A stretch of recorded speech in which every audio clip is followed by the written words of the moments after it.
Is it worth traveling to Bali in 2023? You will find out in this video.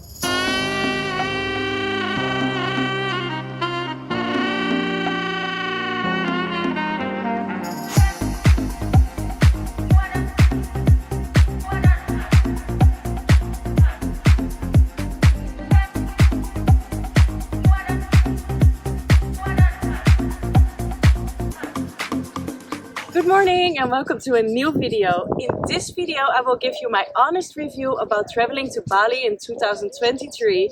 I've been traveling there this year and I will discuss everything with you about Bali, about the food, the people, the parties, the weather, the circumstances there, how it's priced as well, and of course, is it crowded and worth it to visit Bali in 2023? So if you want to come to know, come along to this video and I will show you if it will be worth your while.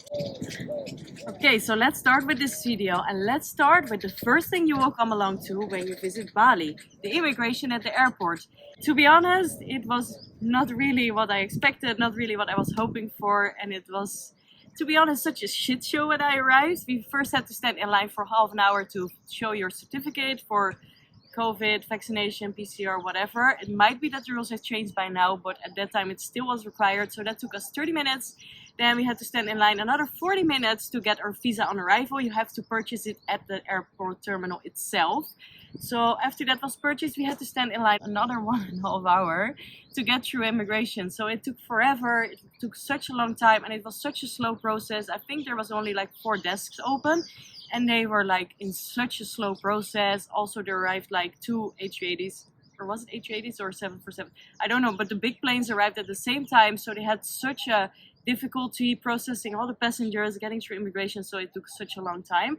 So to be honest, that is really a point of improving, because you don't want to stand in line 2.5 hours after you just traveled for like 36 hours.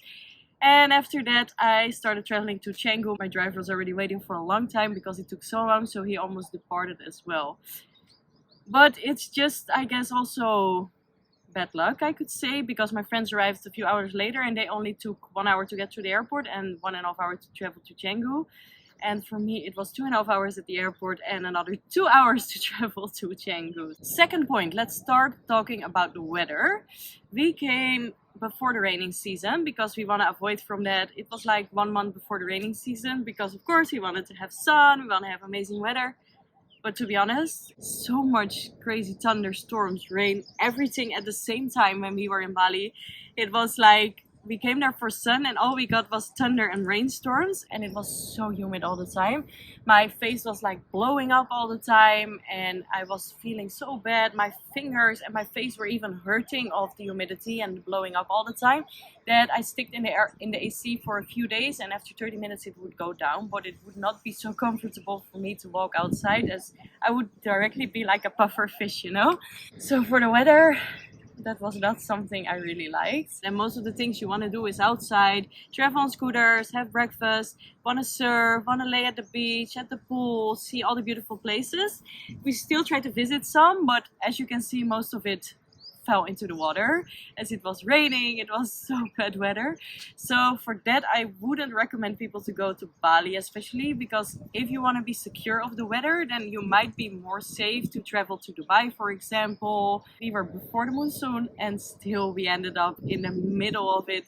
And we were so lucky to not travel to Nusa Penida, because after we saw the videos of that week, how the boats traveled there, we were so blessed that we didn't force ourselves to go there. The third thing I want to discuss with you is that it became so busy in Canggu, in Bali overall. It's insane. Like, we've been traveling around, we've been getting the shortcuts, which is not a shortcut anymore because of the amount of people. And you can feel that the relaxed vibe that it was used to be, because everyone is describing the Bali vibe. It's so relaxed, it's this. And to be honest, we didn't really experience it because of the busyness, that we had to stand in line for most places to have breakfast. It was so crowded to travel anywhere, like so many scooters at the same time. We even had people screaming at us at the scooters and basically saying, get out of the way. We had another incident as well, which I will tell you later. But I would say it's so crowded. If you want to get there, maybe Google Maps or navigation is saying it's half an hour, but it will be at least 1 hour because it's like so much extra time, so much extra traffic, and if you travel by car, it's like impossible to get through because of all the scooters going here and there. So I would say it became so busy, it became so crowded that I didn't feel the real Bali vibe that I was supposed to feel or that everyone was talking about. The third thing is that in the beaches there are people are walking around there to sell you things, to ask you things, and even you tell them no, they keep forcing you. So that was, to be honest, a bit annoying at times. Even we left from some beaches because people kept forcing. Then one was left, then another one was coming. So I felt like it's not so relaxing to lay around, so even we left a few times the beach because we didn't want to bother when it was finally sunny. But anyways, also I had some problems with the beaches in Canggu overall because the beaches are not what you expect. They are not like white sand, blue water. They're kind of looking like a volcanic sand almost. They are like very dark sand. The water is quite dark as well, so it doesn't look so beautiful or aesthetic as you want. Even though if you travel to Uluwatu, which is amazing for the beaches, but not so amazing for the facilities, it's amazing. The beaches are stunning. You have blue waters, light beaches. It's so stunning. It's amazing. You can travel there by scooter, but the thing is, it's so far from Canggu, and Canggu is where the life is, where the parties are, where the good food is, where basically everything is that you want to be around with. I felt like it's a shame that you don't have the beautiful beaches over there. Well, that's actually the area you want to be in the most.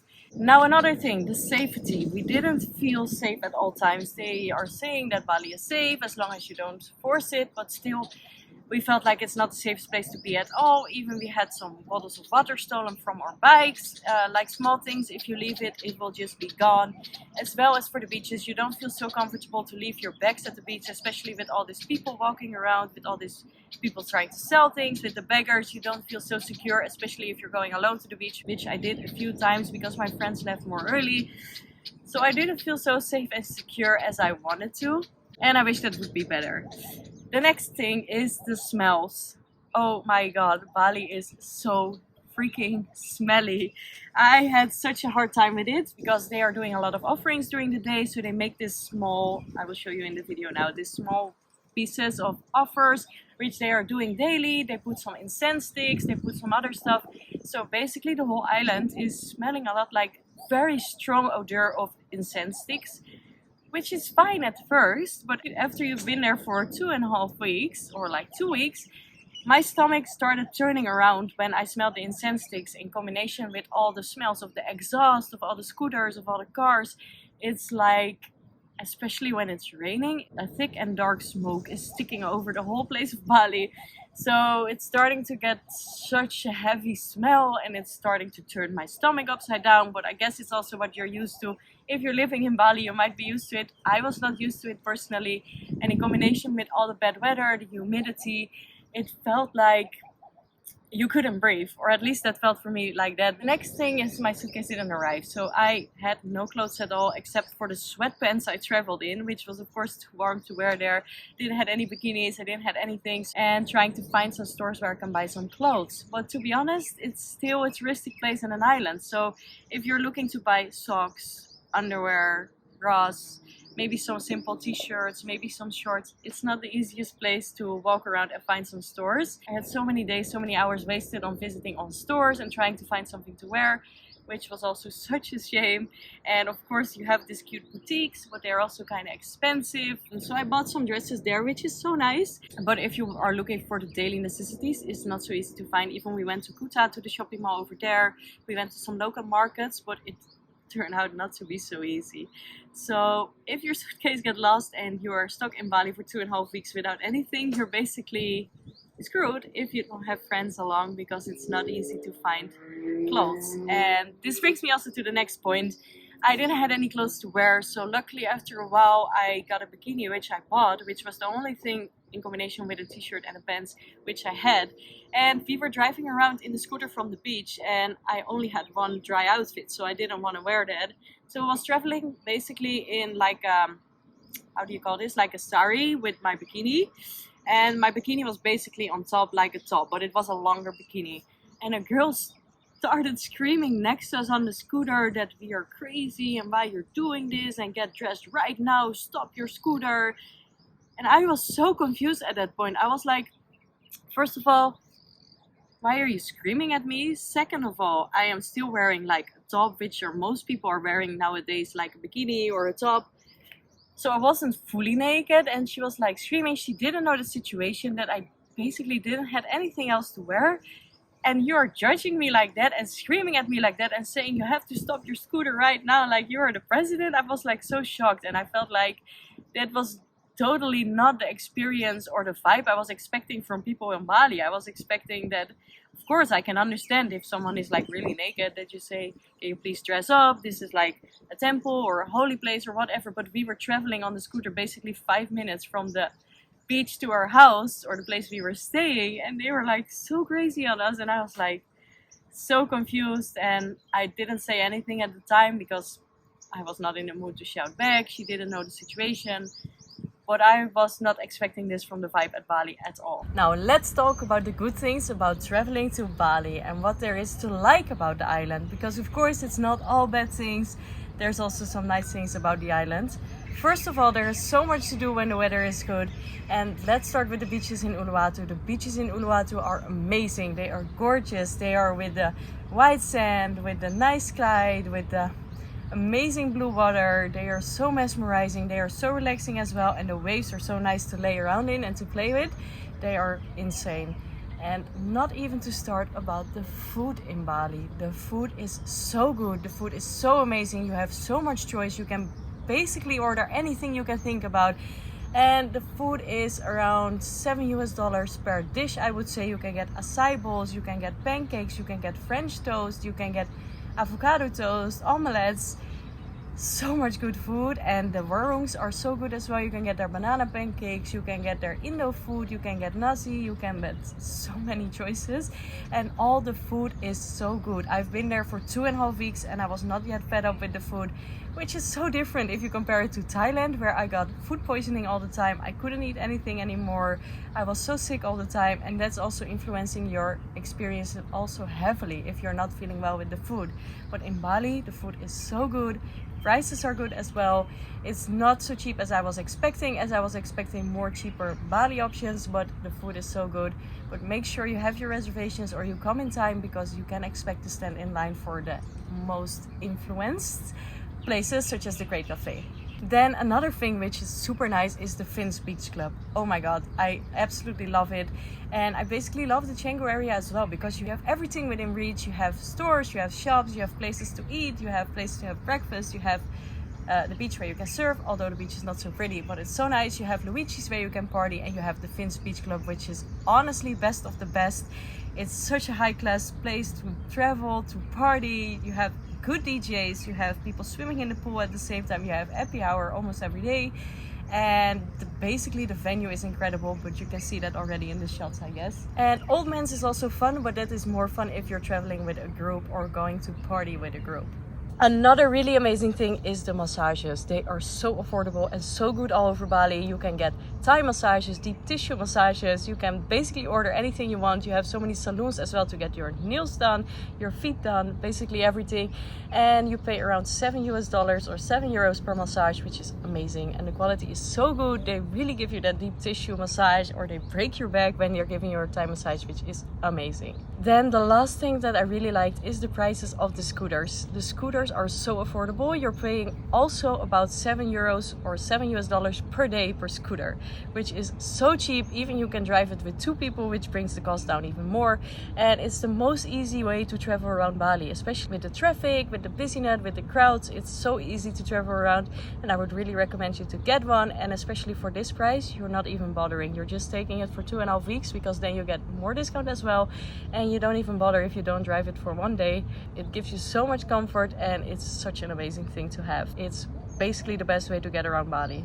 So in conclusion, first, I hated Bali so much. I even left more early for the airport because I couldn't stick with the smell anymore. I cried in the plane when I was about to land, and I kissed the floor when I was left from there and I came here.